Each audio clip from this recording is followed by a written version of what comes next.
Sim. Mas sabe uma coisa, amiga, que eu tenho bastante dúvida, que eu acho que é importante falar? Sobre como que a gente acolhe quando isso acontece com alguém próximo. Porque eu não tive só essa vez que aconteceu comigo no salão, foi a primeira. Como já tinha acontecido, eu já sabia que não podia, que era para colocar de lado e tal. Por quê? Porque a gente teve uma funcionária que trabalhou com a gente, a Lê, e ela já tinha avisado a gente que poderia acontecer e que o que era para fazer. Pra você ter uma ideia, nesse dia, até no dia que ela teve, eu não sei como, mas ela sente antes. Então, quando ela sentiu que ela chamou, a gente estava por perto, sabe? E eu tinha um colchãozinho desses de solteiro na empresa. Eu fui correndo, já peguei ele, já coloquei ele embaixo, já deitamos ela de ladinho, a gente já sabia o que fazer. E assim, é mais fácil, você não... A outra pessoa que está ali, quando você está mais tranquila, não fica nervosa também, não fica mais nervosa, porque aquilo ali vai acontecer e vai cessar. Então, como que as pessoas acolhem quando isso acontece? Então, isso foi até por isso, por ver que as pessoas não sabem o que fazer e por me sentir desprotegida quando eu percebi isso.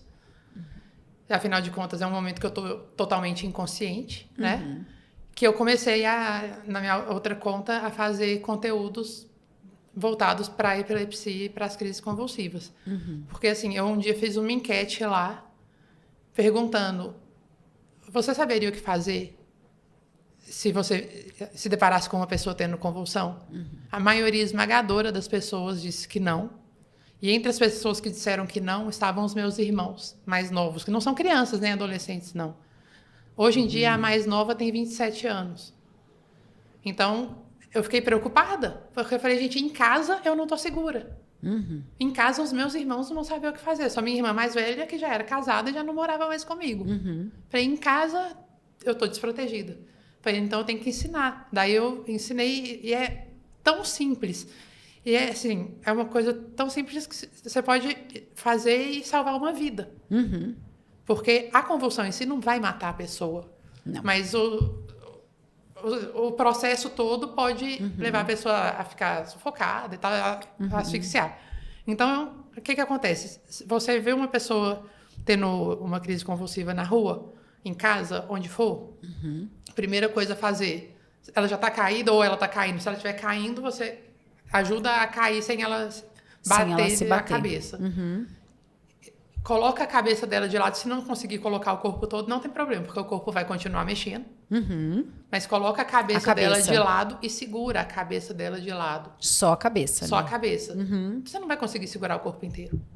Não. É muita coisa. E, né? Não, eu falo só a cabeça, sem colocar nada na boca. Não, coloca na boca alguma coisa macia. Pode ser a alça da bolsa dobrada, mas não coloca na parte que vai ficar para baixo.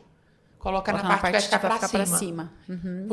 E não coloca seu dedo. Nunca. Você pode perder o seu dedo se você colocar o dedo dentro da boca de uma pessoa tendo convulsão. A mordida é muito forte. Uma amiga do meu pai, uma vez, estava na estrada, viu uma pessoa tendo convulsão, no desespero, enfiou o dedo. Ela só não perdeu o dedo dela porque ela estava com um anel de prata grosso. E esse anel ficou com a marca dos dentes da pessoa. Nossa. Então, assim, é muito forte. É muito forte. É muito forte. Se ela tivesse sem esse anel, ela tinha perdido o dedo. Com toda a certeza do mundo. Então, coloca a pessoa de lado, coloca uma coisa macia, enrola um pedaço da blusa, enfia, alguma coisa assim. Só para deixar um pouquinho aberto, porque a pessoa pode morder a bochecha ou a língua, e aí vai sair sangue. Ela vai salivar muito, e ela pode vir a vomitar. Então, você colocando ela de lado e deixando a boca um pouquinho aberta, os fluidos vão sair. Vão sair. E não ela não vai se afogar. Ela não vai se afogar, ela não vai sufocar. Vai continuar respirando normalmente. Se você tiver um relógio, um cronômetro ali à mão, é bom também marcar o tempo da pessoa em crise efetivamente. Eu digo isso porque eu, por exemplo, quando eu tenho convulsão, eu fico, sei lá, 1 minuto mais ou menos em crise e depois fico uma meia hora mais ou menos apagada. Você pode me sacudir, tentar me acordar, eu não vou acordar, eu estou desmaiada. Vou continuar ali por meia hora. Mas se a crise em si passar de 1 minuto e meio a 2, é legal chamar o SAMU. Porque daí essa pessoa pode ter complicações neurológicas mais graves. Ela pode ter uma Quando o cérebro incha, esqueci o nome, me fugiu. Ela pode ter alguma complicação. Uhum. Então é legal levar para o hospital. 1 minuto e meio. 1 minuto e meio a 2. 2 minutos, vai.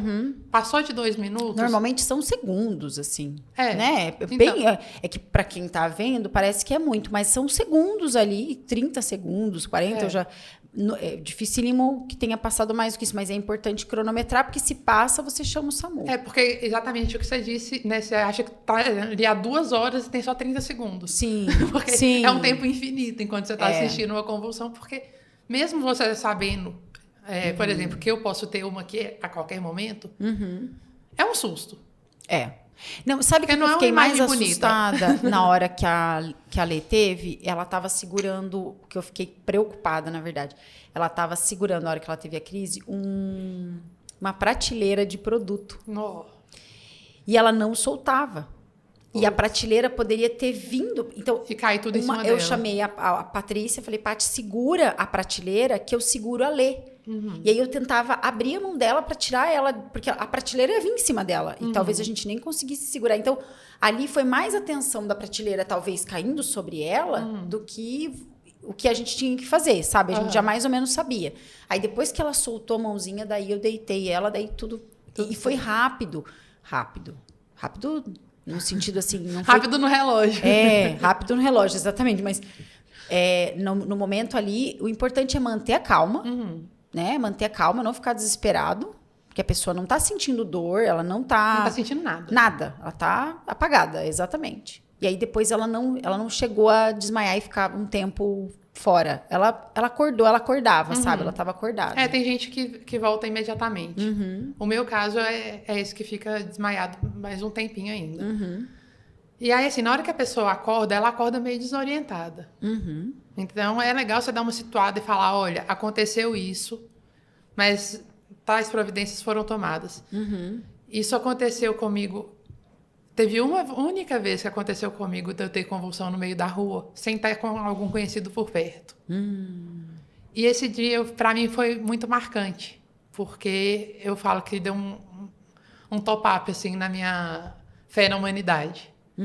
Eu estava lá em Belo Horizonte à noite, esperando um Uber, em frente a um McDonald's que é do outro lado da rua de uma favela. Não sei nem se pode falar favela. Pode. Sei nem se pode.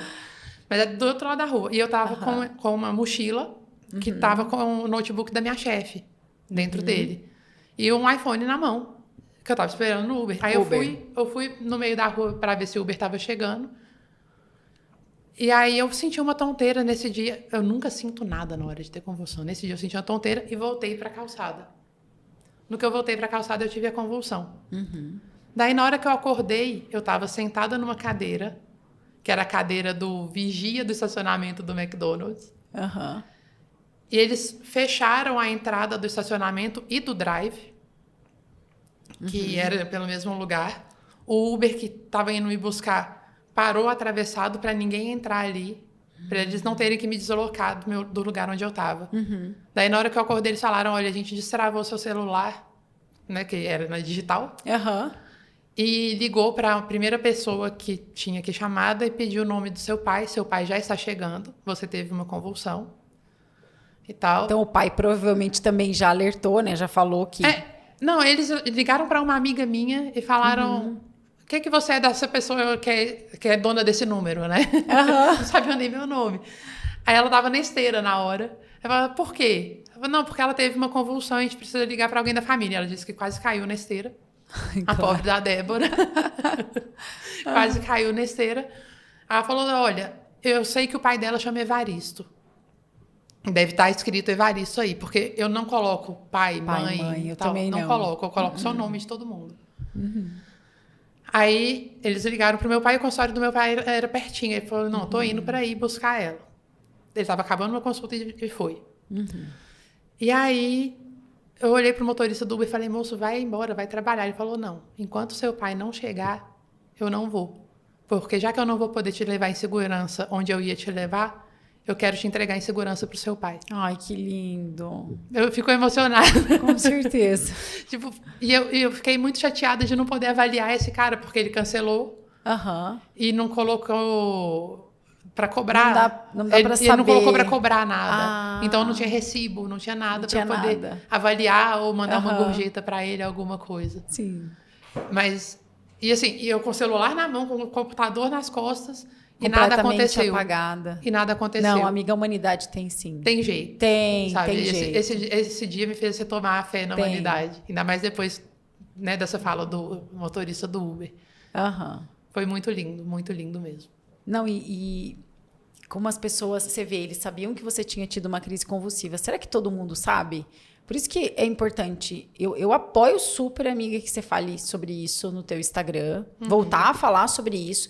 Para as pessoas que saberem o que elas devem fazer nesse momento. Como acolher esse momento.